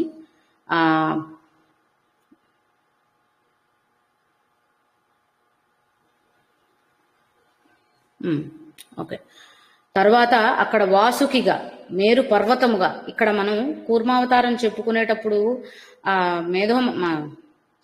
మేరు మథనం చెప్పుకునేటప్పుడు అక్కడ ఉన్న ప్రతి పోలికలోనూ మేరు పర్వతాన్ని నేనే అని చెప్పుకున్నాడు, వాసుకుని నేనే అని చెప్పుకున్నాడు, ఆ కూర్మముగా తానే ఉన్నాడు. అక్కడ ఉన్నటువంటి ప్రతిదీ ఉత్తమమైనది ఏదైతే ఉందో, లేదా అక్కడ ఆ పర్వతం మునిగిపోకుండా ఆధారపంగా ఉన్నటువంటి కూర్మావతారంగా ఉన్నవాడు తానే. ఆ పైన ఉన్న శక్తులు కూడా ఆ స్తంభం దగ్గర పోల్చుకొని, అంటే మేరు పర్వతాన్ని మొదలుకొని దాన్ని చుట్టుకుని ఉన్న అనంతుడుగా ఉన్నది కూడా తానే. కాబట్టి ఈ జగత్తుకు ఆధారమైనటువంటి ఆ అనంత శక్తిని, అనంత తత్వాన్ని ఇక్కడ అనంతాత్మ అని చెప్తున్నారనమాట. కాబట్టి అనంతమైనది అంటే అంత తేలికగా బోధపడేది కాదు, అంత తేలికగా తెలిసి వచ్చేది కాదు. కాబట్టి అందువల్లనే దేశకాల వస్తువులన్నింటి యొక్క అంటే వాటి నాశనముతో సంబంధం లేకుండా, వాటి స్వరూపంతో సంబంధం లేకుండా ఉన్నవాడు. దేనిలో ఉన్నప్పటికీ ఆ ఆకారంతో ఆయనకి సంబంధం లేదు. నీరు ఒక పాత్రలో పోసినంత మాత్రం ఆ పాత్ర రూపంలో కనిపిస్తుందని, నీటికి ఆకారం ఉందని ఎలా అయితే చెప్పలేము, గాలిని బంధించి అదే గాలి యొక్క రూపం అని ఎలా అయితే చెప్పలేము, పరమాత్మ ఇన్ని చోట్ల ఉన్నా కూడా ఆయనకంటూ ఒక ప్రత్యేకమైన నిర్దిష్టమైన రూపాన్ని, ఆకారాన్ని చెప్పలేము. వాటి యొక్క స్వరూపంతో ఆయనకి ఎటువంటి సంబంధం లేదు. ఆయన అనంతుడు, పట్టగలిగిన వాడు, ఆపివేయగలిగిన వాడు కాదు. నీటిని గాలిని ఎలా అయితే పట్టి ఉంచలేము, ఆయనని కూడా అలానే అని చెప్పుకోవాలన్నమాట. కాబట్టి అలాగే దేశకాల వస్తు పరిమితులన్నీ కూడా ఆయన చేత సృష్టించబడిన వాడికి ఉంటాయి, కానీ ఆయనకి లేవు. అంతటి అనంతుడు.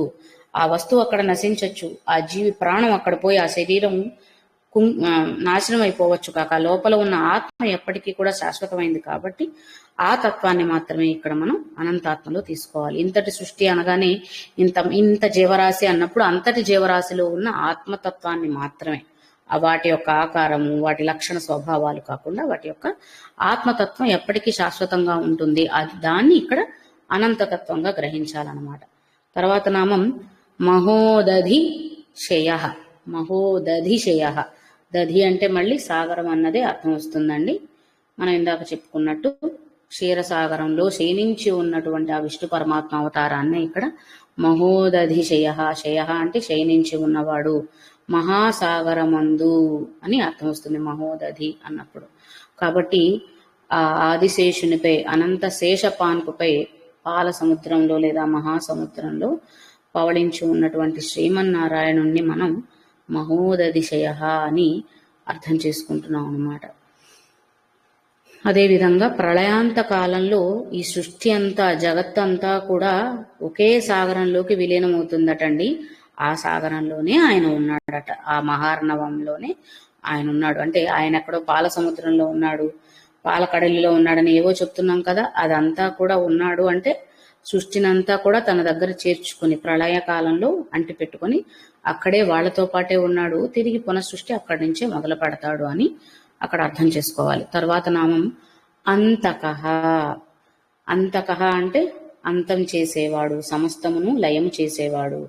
మరి ఇందాకే చెప్పుకున్నాం కదా, క్షీరసాగరంలో ఉన్నాడు పరమాత్మ అని. మరి అక్కడ లయం చేసుకొని అక్కడ ఉంచుకున్నాడు కాబట్టి వాళ్లతో పాటు ఉన్నాడు. ఆ లయం చేసుకునే దాని నుంచి వచ్చిన నామమే అంతకః.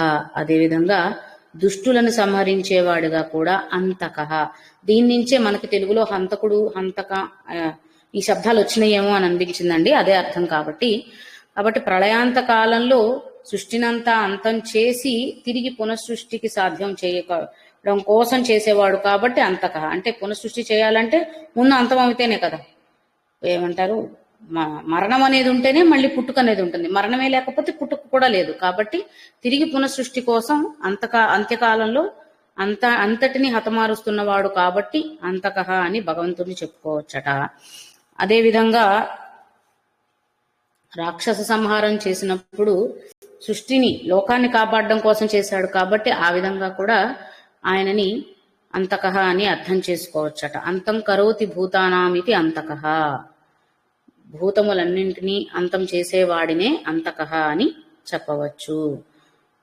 ఈ విధంగా రక్షణ స్వరూపుడుగాను హతమార్చేవాడిగాను కూడా ఉన్నవాడు పరమాత్మ అని ఈ 2 శ్లోకాల్లో వచ్చే నామాల్లో ఆయన శక్తియుక్తులు కావచ్చు, ఆయన సంహరించడం ఎలా ఉంటుందనేది కావచ్చు, దాని వెనక ఉన్న కారణం కావచ్చు. ఈ విధంగా మనం ఈ నామాలని ఈ స్తోత్రాల్లో అర్థం చేసుకోవచ్చు అన్నమాట. మనం పురుజిత్ అన్నప్పుడు కూడా అదే కదా, అందరినీ జయించిన వాడు అన్నప్పుడు ప్రేమతోనూ జయించాడు, ఆయుధాలతోనూ జయించాడు, గురువులని తన సత్ప్రవర్తనతో జయించాడు, దీనులని దానంతో జయించాడు అన్నప్పుడు అన్ని విధాలుగా జయించాడు. కాబట్టి ఆ పురుజిత్ అన్న నామాన్ని బలపరుస్తుంది అంతకః అయినా కూడా. మరి అవన్నీ సంహరించగలిగితేనే పునఃసృష్టి చేయగలుగుతాడు. ఆ ఉద్దేశంలో తీసుకోవచ్చు. అలాగే పురుజిత్ అన్న నామానికి ఇంకొకలా కూడా రామావతారం పోలిక కూడా ఎలా చెప్పారంటేనండి, రావణుడు విభీషణుడు ఇద్దరి పోలికలు తీసుకొని రావణుడినేమో అంటే తన అహంకారపూరితంగా ఉన్నటువంటి రావణుడినేమో తన ధనుస్సుతో లేదా ఆయుధాలతో జయించాడని రామావతారంలో చెప్పుకోవచ్చట. విభీషణుడిని ఎలా జయించాడు? విభీషణుడు తన భక్తి భావనతో జయించాడు. శూర్పణకని తన రూపంతో జయించాడటండి. అంటే శూర్పణక ఆయన రూపానికే కదా పడిపోయింది. కాబట్టి ఒకే కుటుంబంలో ఉన్న ముగ్గురికి 3 స్వభావాలు ఉన్న అంటే ఆ రాముడే, ఆయన దగ్గర ఉన్న 3 లక్షణాలే ఒక్కొక్కరి మీద ఒక్కొక్క విధంగా జయం సాధించేలా చేసిందనమాట. ఆయన రూపం శూర్పణకని జయించేలా చేస్తే, ఆయన ధనుస్సు రావణుని హతమార్చి రావణుని జయించేలా చేసింది. అలాగే విభీషణుడి దగ్గరకు వచ్చేసరికి ఆ విభీషణుడు చూపించినటువంటి భక్తిభావం లేదా స్నేహభావం అక్కడ జయించేలా చేసిందనమాట. ఈ విధంగా పరమాత్మని యొక్క విజేత అనబడేటువంటి నామాన్ని మనం ముందు శ్లోకంలో తెలుసుకున్నాం. తర్వాత నామాల్లో భగవంతుని అల్టిమేట్ అంటాం కదా, ఇంకా ఆయనే అన్నిటికీ సాక్షిభూతుడుగా ఉన్నాడని చెప్పుకుంటూ ఆయన యొక్క వినయ సంపదల గురించి అర్థం చేసుకుంటూ ఆయనే ముక్తిని ప్రసాదించేవాడు. ఎందుకు అంటే అన్నింటినీ భరిస్తూ ఉన్నవాడు, అంత శక్తిని కలిగిన వాడు అని అమిత విక్రమ అన్న నామాల్లో గ్రహిస్తూ ఆఖరుగా ఈ నామాల నుంచి క్షీరసాగరంలో శయనించి ఉన్నటువంటి ఆ అనంత శయనుగా ఉన్నటువంటి ఆ విష్ణు పరమాత్మని యొక్క నామాన్ని, శ్రీమన్నారాయణ నామాన్ని తీసుకుని ఆయననే అంతకః అన్న రూపంలో అర్థం చేసుకుని ఇవాళ అర్థాలని ఈ 2 శ్లోకాలతో ముగిస్తున్నాం. ఓకే.